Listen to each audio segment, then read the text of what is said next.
do want to make a little plug for him. He was so nice. He's doing this presentation for us free of charge. Isn't that's so nice. When I corresponded back and forth with him with the program committee, I said, "And what is your fee?" And he said, "It would be my pleasure to do it for the garden club, the Sterling Garden Club, for no fee." So thank him for that. And also, he will be opening tomorrow. At what time did you say? 9 o'clock? 8 o'clock. 8 o'clock. 8 o'clock. Tomorrow or Saturday? It's Saturday, yeah. First full day of spring. I know spring is here tomorrow at 8 o'clock p.m. But yeah. So hopefully we will all frequent his establishment, and we just want to welcome him and thank you so much for doing it with us. Thank you. Take me a little bit to get set up here. Well, good crowd. Thank you everybody for being here. That's exciting. So as you know, I own Sterling Greenery with my wife Karen. She's my little assistant over here today. She came along for the ride. So we've been at Sterling Greenery. We reopened it. It was closed for about 6 years before we bought it. We reopened it, kind of brought it back to life a little bit, and we've been there for about 15 years now. I think this is our 15th season. Yeah. We base it on how old our kids are, right? How old was Kyle? Kyle's a newborn, so he's young. So we're going into our 15th season. We're a garden center. We actually have 4 acres there, so we do a big stone yard down below, and that you can't really see from the road, but it's mulch and stone and all that. Annuals, perennials, trees and shrubs, with our famous 3-year guarantee on all our trees and shrubs. And what people sometimes don't realize is that almost 30% of our business is water gardens. So that's why when I was asked to do a water garden talk, I got all excited. And I'm like, yeah, talk about ponds. I love ponds. So that's what we're going to cover here today. How many of you guys already have a pond? All right, awesome. When did you build your pond? I don't know, 25 years ago.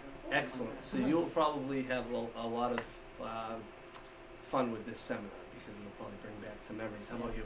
I'm thinking maybe 10 10 years. years, okay, yeah. So about 10 years ago, the industry started changing, and it became something that people could make money at, which was a good thing because it created products for us that we can actually use to make things a little more lower maintenance, a little more beautiful, a little more natural looking.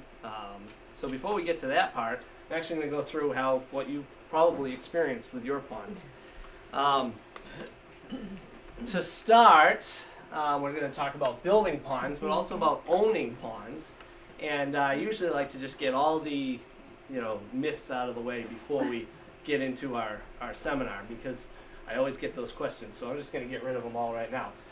Depths, most people say, oh, does it need to be 4 feet? Because here in New England, especially this year, right, it was really cold, and don't we get like 3 feet of frost? Yes, you can get 3 feet of frost in the ground.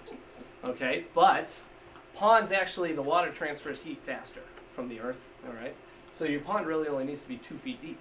And no, it won't freeze solid. A pond that's 2 feet deep, I don't, sorry. we can disagree, but a pond that is 2 feet deep, built the right way, okay, will actually only get, will only get about 8 inches of ice on it. Wow. Because at 2 feet deep, the ground temperature is 42 degrees, and it will actually radiate heat through the water, and actually after you get that first layer of ice, it'll actually melt the ice from underneath. So you actually get that warm temperature. Now, if you dig 3 feet deep, you put that ground temperature that much further away from the bottom of the ice, so you can get like 2 feet of ice on a 3 foot deep pond. And if you go 4 feet, you can get up to 3 feet of ice, okay? Some ponds, people have already emailed me this spring and said, my pond is clear and all my fish survived. Yeah, right? Well, their pond was only 2 feet deep. The people that have a 4 foot deep pond, they're not going to see their fish for another month, right? Because that ice is so thick, okay? But yeah, 2 feet is okay.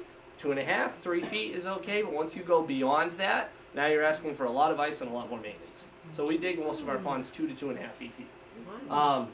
The other thing is, if it's gradual entry and it's only 2 feet deep, you don't need a fence, which is cool, right? So not only is it safe for koi and safe for fish, but it's also safe for kids, pets, all that type of stuff. Yeah? If you run a pump all year and you're forcing water up into the middle of the pond, that pretty much keeps them, except when you get tons of snow like you just did. Yep. Yeah, moving water doesn't freeze. Mine opened up about a month ago. Yeah, great. Good for you. That's lucky for you, right? Yeah. Yeah, moving water doesn't freeze. So if you keep the water circulating fast enough, it won't freeze over. I use the air bubble. The air bubble I'm a works big good one. too, right? Yeah, and it never, even with all this cold, I think maybe the big piles of snow insulated a little bit. Yeah, right? It never froze over all the way. That's great. Never. Yeah, awesome. This is probably the first year it hasn't. Yeah, if you move the water enough, if that air stone Yeah. actually is big enough to crest on the water, it actually Yeah. won't freeze over. And how deep is your pond? I'm not telling you. 4 or 5 It's a Four. spring fence. You and I don't agree on that particular thing. Okay. Only because I have huge fish. Okay, yeah. Okay, and they. Anyway. Okay, we'll get to that. Maybe we'll agree by the end, maybe we won't. So we've covered safety a little bit, but there's different types of ponds and different setups. But most of our ponds that we build shelves around the outside edge for our marginals or our perennials of the pond, right? So that's only 6-8 inches of water around that outer edge. Okay, so that gives you like a shelf. So the difference between a pool, swimming pool, and a pond is a pool all the way around the edge. Wherever you step in, it's going to be over your head for a child, right? You just go down 3 feet deep. For a pond, 6-8 inches, they're going to crawl around on the rocks and play in the pond. It's not going to be something that you fall into and drown. Mosquitoes is always one of those big things. People come in the garden center and I'm like, hey, you gonna build a pond? You gonna build a pond? Right? You know? And they're like, oh no, I don't want mosquitoes in my yard. And actually, that's one of my favorite arguments because mosquitoes don't breed in moving water. Okay? Everybody knows that, right? Especially you guys know. You're more likely to get a colony of mosquitoes in a turned over frisbee in your backyard than you are in an 11 by 16 pond with a waterfall, because if the water's moving, they won't lay eggs. Now you might see some mosquitoes hovering around every once in a while, hovering around the surface of the water to drink, but they're not going to actually lay eggs in the water, and even if they did, the fish would eat it anyway, right? Okay, but they don't actually lay eggs in moving water. But ponds and moving water and waterfalls and sources of water in general do attract wildlife like frogs, right? Hummingbirds, butterflies, all that fun stuff, and predators to mosquitoes. So if you build a pond, you're actually decreasing the mosquito population in your yard because you're inviting nature back into your yard to take care of that for you. Predators are a big one, although there's really only one big predator, okay? The other ones aren't really a big problem. A lot of people think the neighbor's cat's going to get into the pond. You ever seen a cat go swimming? Right? No? Not with It doesn't happen, right? No, we don't have ponds, cats that go diving in the pond going after the koi. And raccoons, similar thing with not really, you know, they can go in the water, they can survive in the water, and sometimes they use that as a protection. They can swim, but they don't choose to go fishing in your pond. Okay, the heron, yes, that's a problem, right? There are ways to prevent it. Please don't go and do what everybody else does and put a big black net over your pond. Okay, that defeats the purpose. We're going to make these ponds look natural. And it doesn't work anyway. They just go right over and they just tear a hole in it and go right through anyway. Some of them walk right across the net. But what we have found that works really good is the motion sensored sprinkler. It's a little impact sprinkler that you put next to the pond. You hook a hose up to it. Takes a 9-volt battery. The heron comes swooping down. It turns on the sprinkler. Right? Scares it away. And then after you scare it away a few times, it doesn't usually come back because they get into a habit. Okay, so that does work good. And they're a protected species, so you can't just go setting traps or anything like that. Right? As much as some people that have big koi might want to, you know. And maintenance, that's always, I don't need the work. You know, that's the old pond. Okay, the new ponds will actually take less than 10 hours a year to maintain, no matter what the size. Okay. And the reason why you'll spend 10 hours in there is because you'll be trimming back your plants, right? You're not going to be in there with a scrub brush cleaning your pond. You'll actually be enjoying your pond. And for you gardeners, you're going to love water gardening because it's a whole different world. The best thing about water plants is, anybody know my answer to this? This is like one of my favorite jokes. What's the best thing about water plants? You never need to water them. Right? Do you have to weed your pond? Never weed your pond. Sometimes you have to skim some of the crap off the top. We're going to take care of that and how to build a pond. No problem. There's no skimming involved. Good answer though, right? You don't have to weed it. You don't have to water it, right? The water plants just keep blooming on their own. It's crazy. The fish feed them, so you don't need to fertilize it, right? About the pump? That's awesome. The pump What about the pump? You have to maintain the pump and No. clean it and stuff. Pump just stays running. You don't even have to touch it. Really? Yeah, yeah. You have to empty the skimmer net once a week, just like you would with a swimming pool, right? And you do a clean out in the spring to get it ready, just like you clean or mulch your gardens, you know, something like that. We'll get into that. And then cost. People worry about how much the pump costs, usually. That's the biggest question. Well, how much am I going to spend in electricity? I haven't had that question much lately because a lot of people are going to solar, so they don't really care how much electricity they're using. But most of our ponds will run between $10 and $15 a month to run. Some people leave them running all winter, but most people shut them down in the winter and just leave like an air stone or a circulation pump, which is less. All right, any other questions on that? Any other reason why not to build a pond? Great, did I mention we're open Saturday? Okay, so back in the day, right, traditional methods of building a pond. You would find this big, huge, what I call the oil pan, right, the big plastic tub, and you would somehow strap it to your roof or whatever and drive down the street with your hand out the window as if you could hold on to it if it flew away, right? Okay, stuck that in the ground, dug a hole, you know, nice and perfect, put that plastic tub in there, filled it up with water and realized that you weren't quite as level as you thought you were. So you had to pump all the water out, dig it out again, repack it, and it was just a little bit out of the ground, but that's okay, I'm not digging a hole again, right? I'll just put a row of stones around it, that'll look pretty, right? No problem. Then you get this big black plastic tub in the ground with a pump sitting in the middle. We had to pack a couple of rocks around there to keep it sturdy, you know, right? If any of you have tried this before. And you couldn't really disguise it because once you put rocks in the pond, it was too small. Couldn't put any, you know, plants or fish in there. You couldn't actually plant the plants in the pond because you'd be digging through plastic, right? And the problem with it was you had to clean it often, right? So after you got all this work done, you went and dug the hole and you set this whole thing up and you put the little pump in there and added a few 5-cent goldfish from the pet store. You ended up with something that looked sort of like this. Well, that's setting it in there. And we were all happy and that was cool, right? 15 years ago. You guys don't seem impressed, why not? This was a really cool water garden about 15 years ago and everybody was excited, moving water, and they loved hearing that sound, right? And so this was the beginning of water gardening and everybody loved it. And they figured out how to actually bring aquatic life into their yard. And that was really exciting for everybody. But as you can see, it's kind of boring, right? It's not really natural looking. But it is alive. It's got plants in there. There's fish in there. You know, the water's moving. It kind of adds a little focal point, a little conversation piece. The problem was, built like that, the next week it looked like this.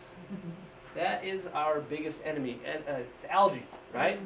And all the algae and all the decayed algae and all the muck from the fish and everything ended up in our pump, right? So we had to clean that pump out once a week, clean the little sponge out of there, you know, get all the stuff out of the impeller, the long stringy stuff that we have no idea where it came from. Put it all back together and stick it back in. That became once a week to keep our pond clean.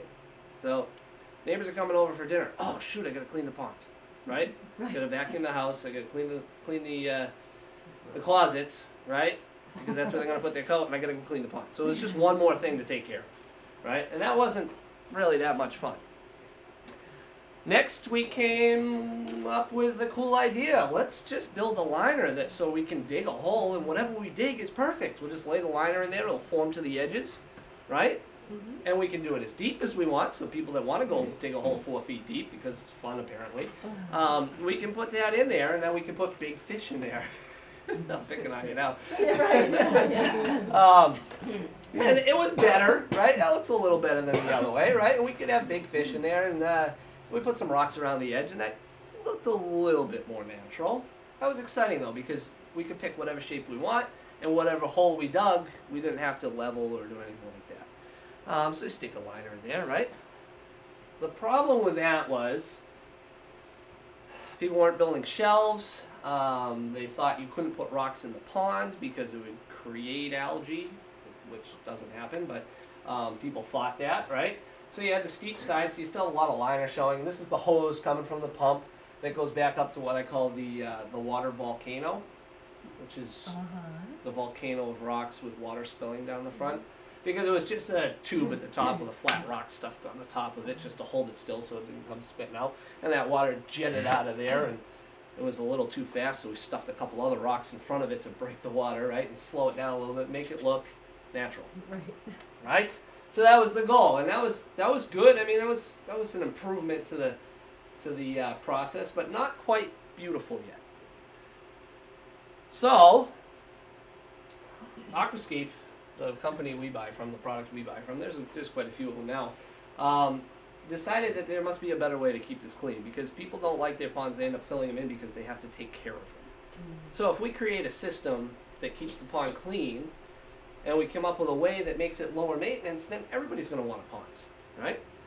So the old way was put the water in there and just let it sit, right, and just kind of clean it, almost like a pool where you kill everything and then you vacuum it all out, right?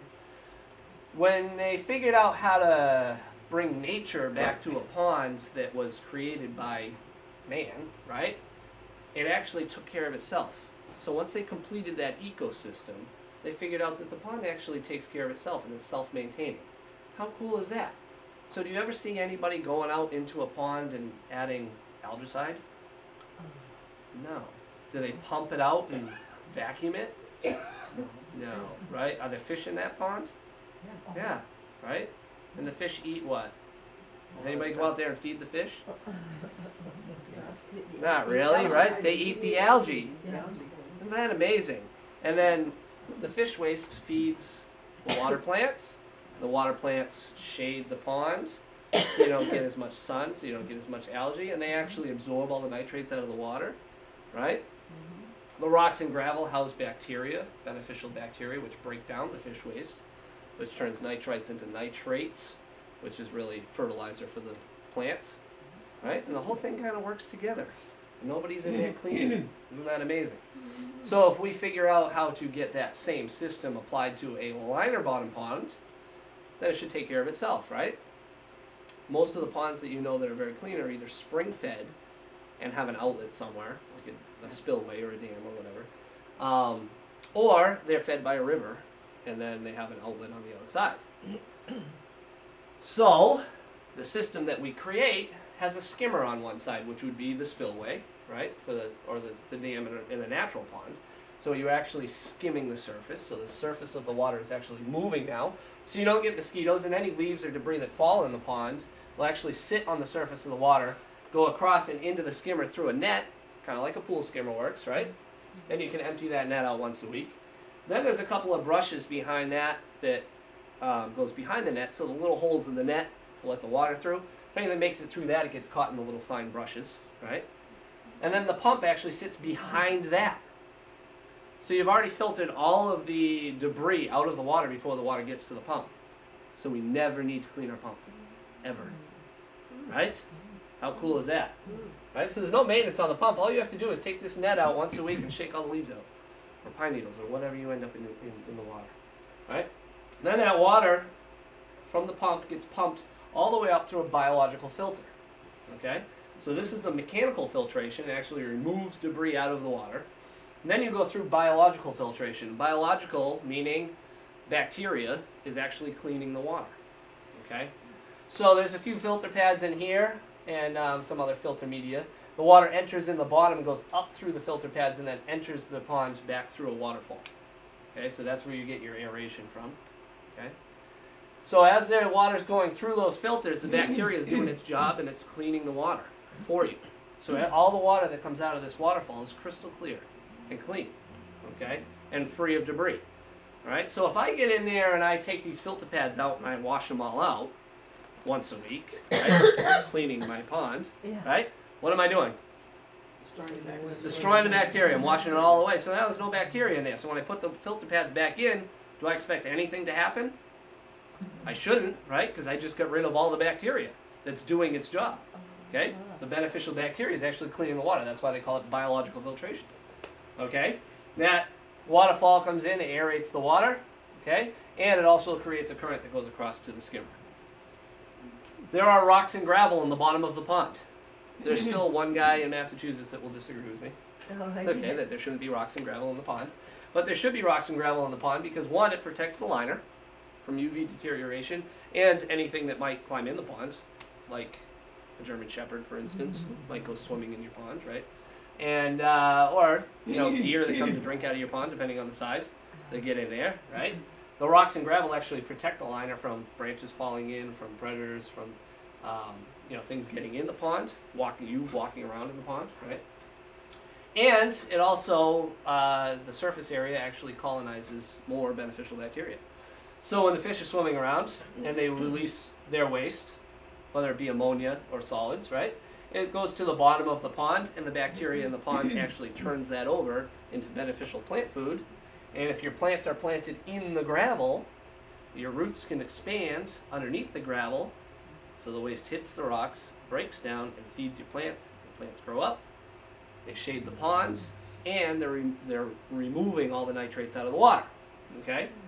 So if they're removing all the nitrates in the water, what is left for the algae to feed on?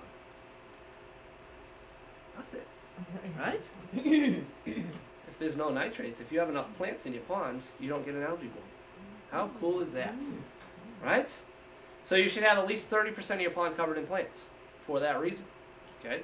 And you shouldn't have more than 1 inch of fish per 10 gallons of water in your pond to make it balanced. That's a balanced ecosystem. 30% covered with plants, rocks and gravel in the pond, a skimmer, a filter, a pump to circulate the water, and the right amount of fish. What's the ballpark figure on those pumps? How much it costs to run them?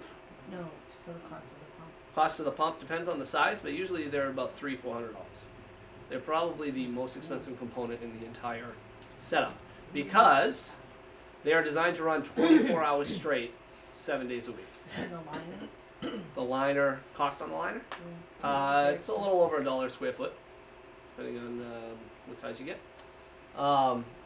But going back to the pumps, they are designed to be very efficient. So the difference between one of our waterfall pumps and a sub pump, right, is going to cost you less than 1/3 to run it. Okay, and you want these pumps to run all the time. And sub pumps are designed to turn on when there's water and then shut off when there isn't water. So they only run for a short period of time, and then they shut off. And they turn back on, they shut off. So that's why they're a little less efficient.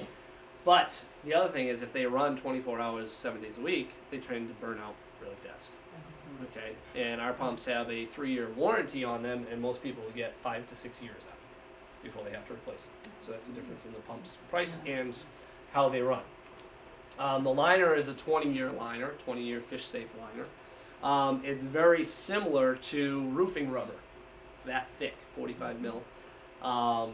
And you might think it's the same as roofing rubber, and looking at it, it probably would be the same. But the difference between roofing rubber and pond liner is roofing rubber has an algicide and fungicide coating built into it so that you don't get fungus on your roof, right? If you put that in your pond, your fish and your plants will not survive. So be very careful when you're buying liner. Make sure that it is pond safe or fish safe liner. Okay? So those are the real differences between those key components. So this is what a balanced ecosystem looks like.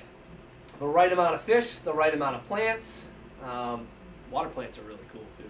They're like totally different than regular perennials. And the right depth, the right amount of rocks and gravel in the pond. And then you get to decide whether you want a plant pond or a fish pond, right? Or just a decorative, more of a fountain type pond. There's all different types, but they're all built the same way. This would be more of a gardener lover's pond. You can see it's just covered with plants. And a lot of this stuff, I think that's probably creeping Jenny, that's invasive now. We don't want to show that right now. Yeah. But a lot of this stuff is just creeping right in. And I love to do this when I build a pond. I love to make it look like the outside of the pond kind of became part of the inside of the pond. And it just kind of blends right together. We don't see any plastic liner in there, right? It just looks like it was in the environment, like it was already there before you moved in. Like somewhere up on the hill up here, there was water coming down the hill, and this is where it decided to surface and created this beautiful little oasis in your backyard. We got a little deck here so they can hang their feet over the edge. All right, so water gardening is not just about, we'll test here for you. Yeah. Water gardening is not just about fish and plants and gardening, right? It can also be used to create a focal point or a conversation piece in your yard, okay? So now that you guys saw that picture, everybody see that picture? Yes. Okay? Did you see the waterfall?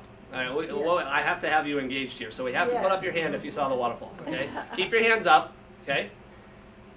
Put your hands down if you did not see the gazebo. Okay? Okay? Oh, Wait. wait. I saw the gazebo. Okay, if you saw the gazebo, Oh, keep your oh, hand up. okay. If you saw the orange fence, keep your hands up. Okay? You didn't? Oh. Do it. Okay, I got one left. Go ahead. You didn't see the orange fence either? No? Okay. So then I'm guessing that none of you saw the power lines or the shed. Saw the shed. Saw the shed. Okay, one person saw the shed. Anybody else see the shed? On upper No. left. On the upper left. Okay. There was something there, but. Isn't that amazing? So the water feed, and this isn't even running. This is just a still photo.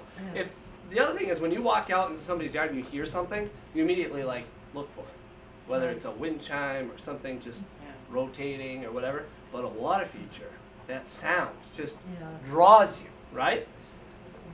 So just the sight of that, everybody saw this, it created a focal point, right? And it hid the orange construction fence back here. A lot of people didn't even see this shed, right? And hardly anybody saw these power lines going through, right? Some of you didn't even see the gazebo, right? How cool is that, right? So if you have an area, some people say, you know, hey Mark, how do I disguise my neighbor? Well, you could put up a big wall over here, or you could put a water feature over there. Because then when people walk out on your back deck, they're immediately going to turn towards it, and they won't even notice that there's a big gazebo, and, you know, or a shed. They won't even notice the neighbor's yard, or the neighbor's boat, or their camper, or whatever you're trying to hide, right? You just put that little water feature out there, and boom, there's your focal point. There's your entertaining area. Put a little patio. You can build patios right up to the edge, right? A little sitting area. Sit out there, and as long as your back is towards whatever you don't want to see, and you're facing the waterfall, it's a strong focal point, right? Everybody agree with that? You can do that, use that as a focal point. You can do a pond or a pondless waterfall. Pondless waterfalls are actually really popular right now because there is no standing water in the bottom, okay? Even less maintenance than a pond. But the biggest thing is for safety. So people that go away in the summer and they're worried about having a pond in their yard, or businesses that want some sort of attraction or, you know, want to make my place look good, they'll do a pondless waterfall because there's no liability, there's no standing water, there's no deep water anywhere. And we just bury the pump in gravel, and it kind of becomes that little conversation piece like, where does the water go? How are they doing that? A little bit of mystery. We just have an underground basin there and we pump it back up to the top. So you could do a pondless. The difference between a pondless and a pond, you can't have water lilies. Water lilies are like the best plants in a pond. And you can't have fish. You can still do water plants. You can see some water plants growing.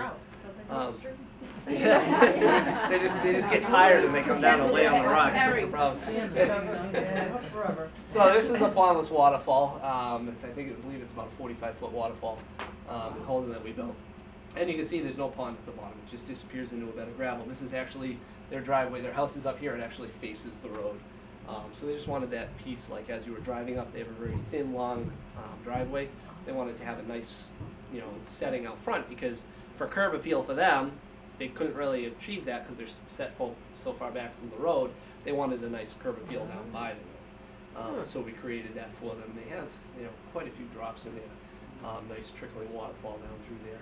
But you can still have plants in the water. You just can't have water lilies and can't have fish, obviously. Do they shut that off in the winter? They do, yeah. So the plants don't have any problem? No, the plants just go dormant just like a regular perennial garden would, you know, all the perennials around it. The pondless you do shut off in the winter because if you don't, it creates an ice dam at the bottom and the water just runs out. Yeah, it just ices over.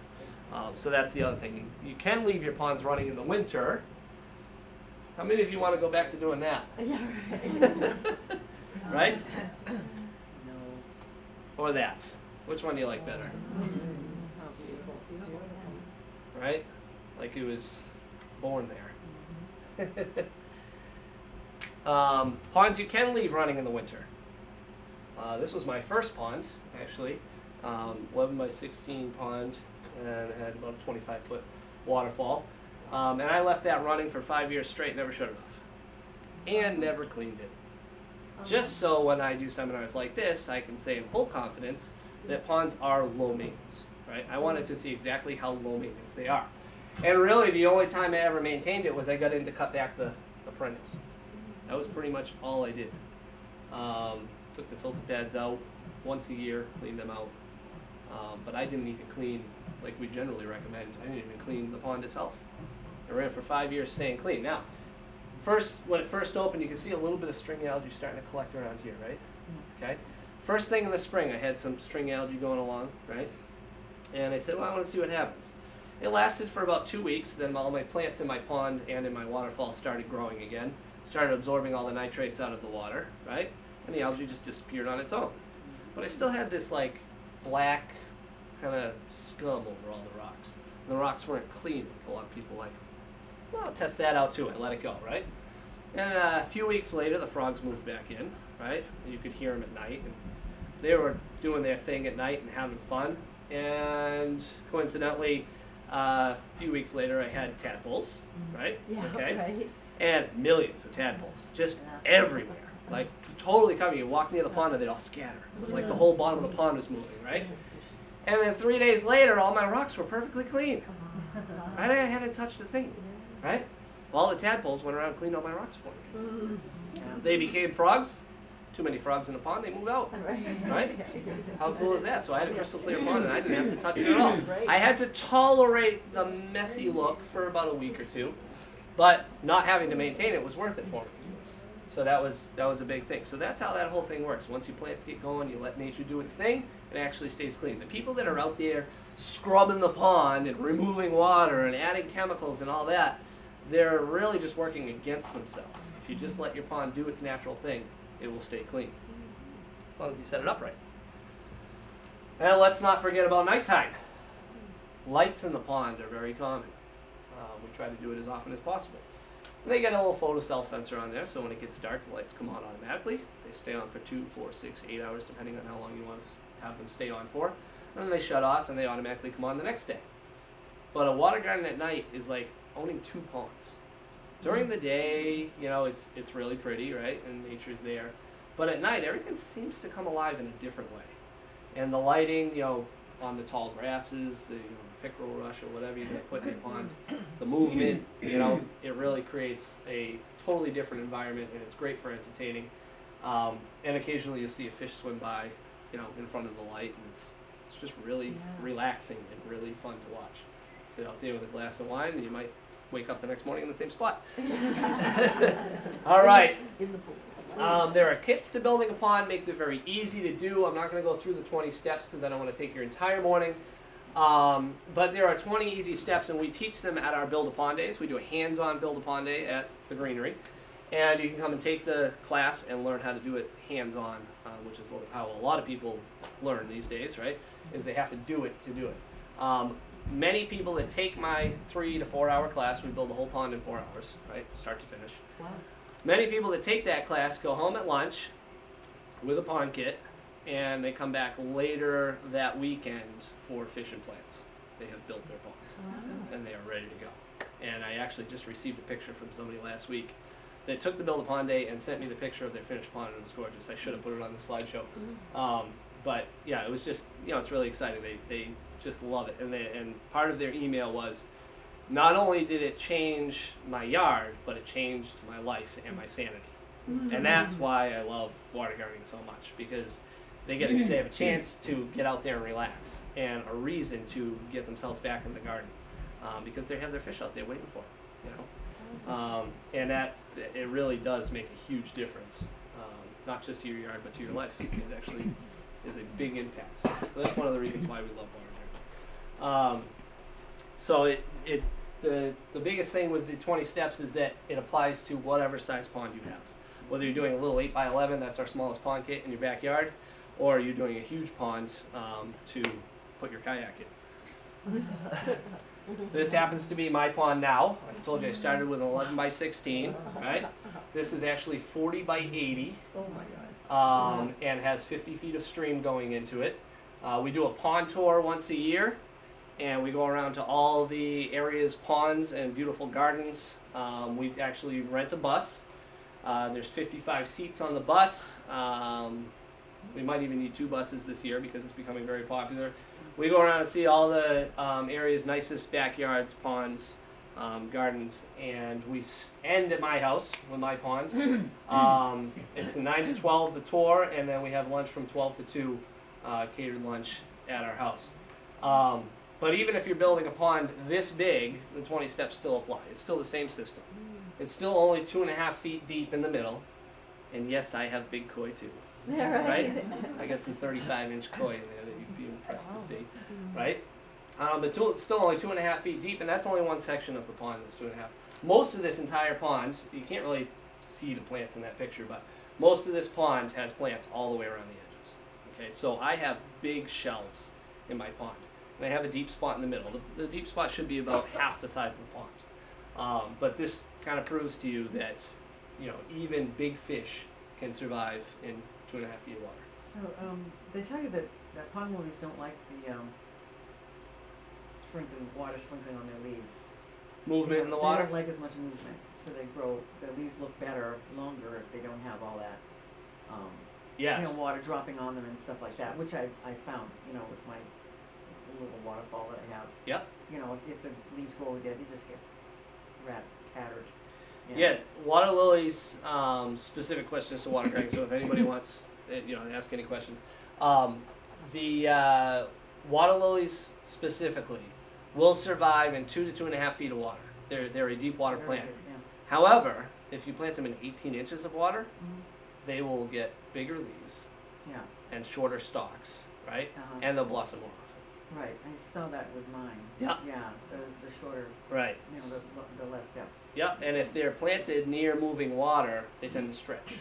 yeah, And so that stretches them out, and so the stem is really long, right, which means the petal is actually going to be smaller yeah. because it has to feed And that it's whole not as stem. heavy. And it doesn't flower as good. Yeah, So calm water is actually better for them. yeah. Yep, you're right on that. Yep. My husband and I have been considering a living pool. Okay. Yeah. And, so depth is more important where we're doing it. Yeah. Would that type of filtration work on something so, I mean, 'cause you're talking, you know, swimming pool size, like 9 feet. Right. So no, actually, let me go back to this picture.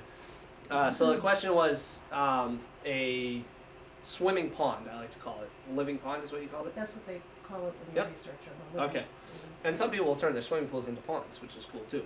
Uh-huh. The way this one filters, the system works the same, but you would need a really big, you saw the little plastic box for the filter. It's the same with the shelves. I mean, Yep. you can do them on both The sides or circulation one is the size. same, the skimmer's the same, all that.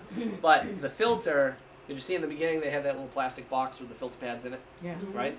That would be your biological filter for a certain size pond. On a big pond like that, they don't make filters that big, right? So the bigger the pond, the bigger the filter. This size pond, there isn't a piece of plastic big enough to filter that pond. So what we do is we create a bog, okay? And it works the same way. The water still pumps in the bottom and it comes up through the media, which in this case is 2-inch gravel, okay? So you go through the 2-inch gravel, and at the top we plant all our water plants. And that's actually the bog system, and that's what cleans the water. So up here you can't quite, well, you can kind of see there's gravel here with all the plants in there. At the top of the waterfall we have our little bog system, right? Yeah. So the water actually does get skimmed off, and I have an intake bog, so there's 2 systems there. And it gets pumped up through the wetland bog, where the water's coming up through and then spills over the front. So it's like a big filter.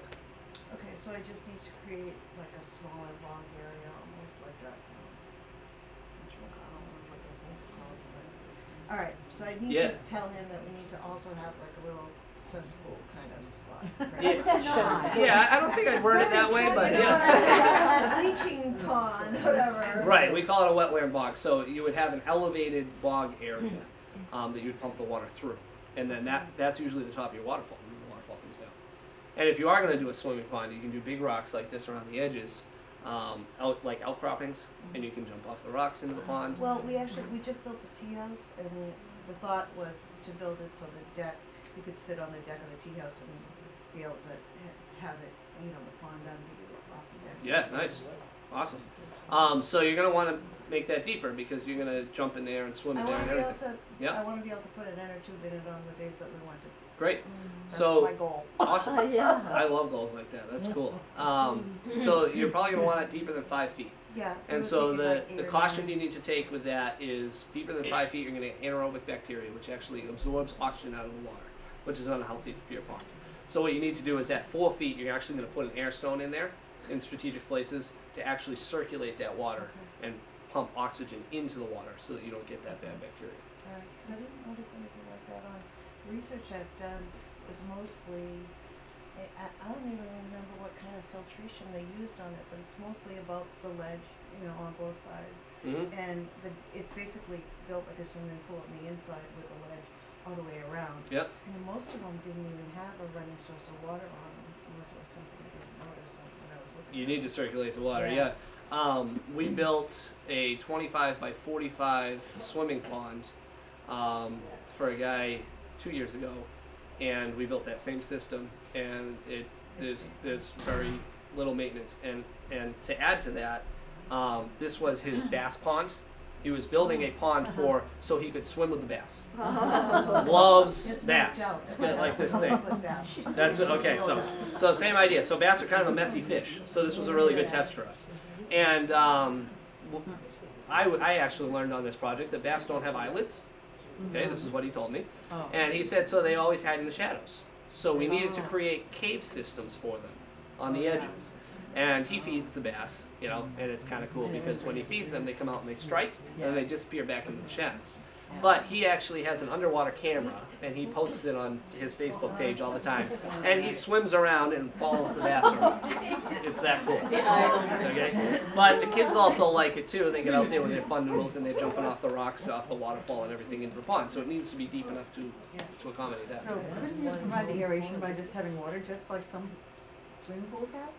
Well, you actually need to put oxygen into the water. And what also happens So with an the jets aerator, don't just work. Okay. right, so then also what happens with an aerator is when you pump air into the bottom of the pond and the air bubbles come up, all the nitrates actually cling to the air bubbles. Oh, I see. And it brings it to the surface and spreads it out, and then lets Okay. them fall on the edges where the plants are living. Yeah. Or it gets skimmed off and put through Okay, your well, bottom filter. I wasn't sure why it worked, you know, the way it works, but Yep. it works great, Yeah, yeah. great. Especially since I have a small pond and big fish. Yep. Okay. I have too many fish inches. Yeah. For my pond. Well, I could give them a happy home if you want. You know what? Yes. I may take you up on that eventually. Okay. I have butterfly for you. Cool. What's involved in converting a pool to a small pond like this? Yeah, well, actually, there's not a whole lot to converting it except for building shelves. So you would need to reline the pond, right? But you can still, if you But it's want to, really you can deep. keep. Yep, that's okay. We just, when we bring in fill to create the shelves, we just bring the level up.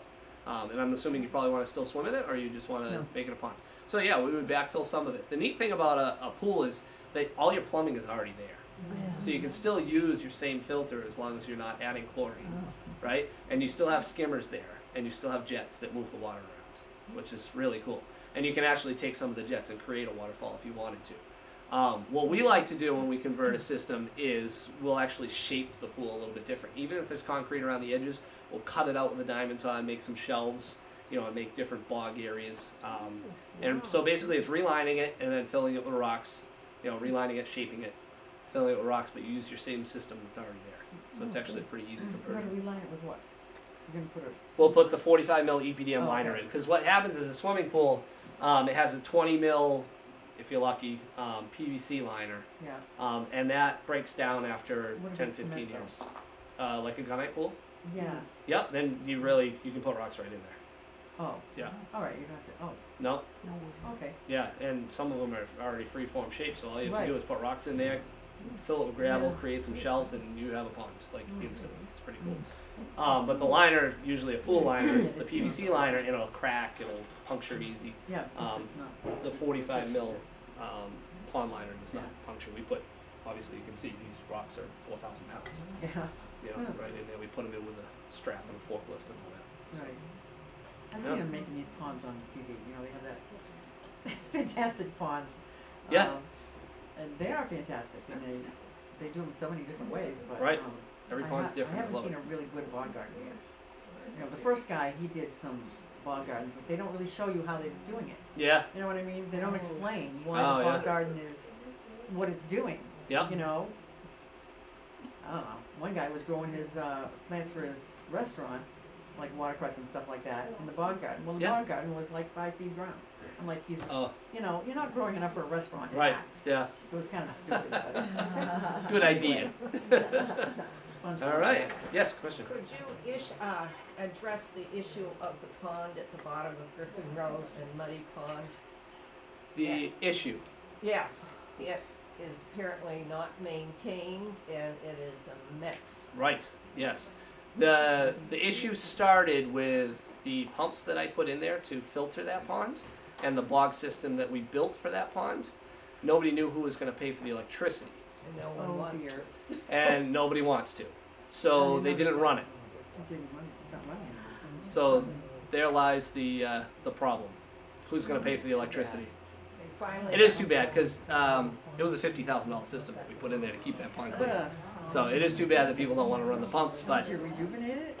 Without- yeah, oh, the Yeah, just system's tie still it there. into It's the ready to senior go. center when it comes, no problem. Right. I don't like to cause problems, so Yeah, you know right. this is on TV. We don't want to get anybody mad at me. Why don't we just go for the senior center thing, and then we would have a plus, right? Well, Yeah. Yeah. But yeah, once we can figure out who's going to pay for the electricity to run the pumps, then that system is there. It's ready to be run. The bog is there. It's built right. It'll circulate the pond. It's the right size. We actually brought the top pond builder in the nation from Chicago out to help design that and build it. It was a big contractor build a pond day. We were teaching contractors how to build ponds. We brought the team out from Chicago, #1 pond builder, probably in the world, but I know it's true for the nation, right?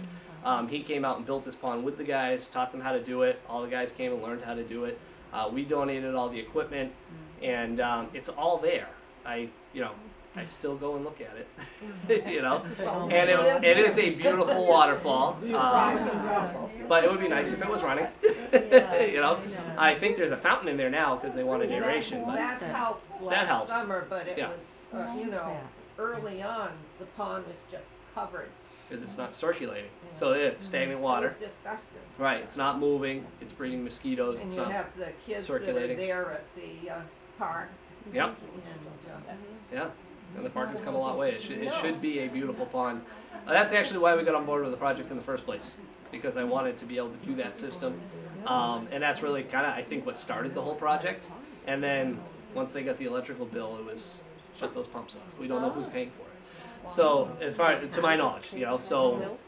How much would that have been? I mean, Well, was it a big, there's big- 4 pumps in there. It's a big pond, so I think it was in the like $500-600 range. Oh, So it is quite a chunk of money, but yeah.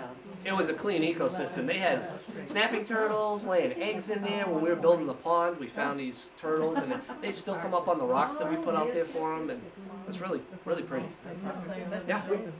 Oh, I don't even know what you're talking about. Is it visible from the road? Yes. Where the playground is. Right where the new senior center I is know where gonna the be. senior center is, and then Right right below next it. to Yeah. the pond's gonna be. There's So a that's little gonna park be. there. And then there's The like park. there's a pond. It's right there. And then The pond is right there. Well, just very obviously. Yes, yes, it's right at the park. Really? Right behind the Maybe it park. looks like Never even lawn. noticed it. With the park. Yeah. It's one with the There's a park. lot of good chocolate. Just the green all the time. Any other questions? You mean they didn't cut them down? Yeah. When do we sign up for your pond tour? Or Right. how- You can actually. I'll send this around. You can sign up for the pond tour now. Do you have a pen? Yes. Excellent. Yeah. If you want, you don't have to fill out all the information on here, but there's questions on there that you can fill out. If you want to put your email down, you can get on our newsletter. We send out a newsletter every couple of weeks with what's going on in the gardens. All right, which one is the pond tour though? It will be under seminars. You can just search seminars, yeah. Or you can just write pond tour on there if you want. What is the date? Pond tour is Sunday, June 28th. If you want to put that on your calendars, it'd be great to see you guys there. It's a fun time. Yeah. Carol, Build a pond I class. know you want. Yeah, I do. We haven't set that schedule just yet. Thanks. Yep. Yeah, cool. Awesome. Any other questions? Great job. Great. Thank you guys.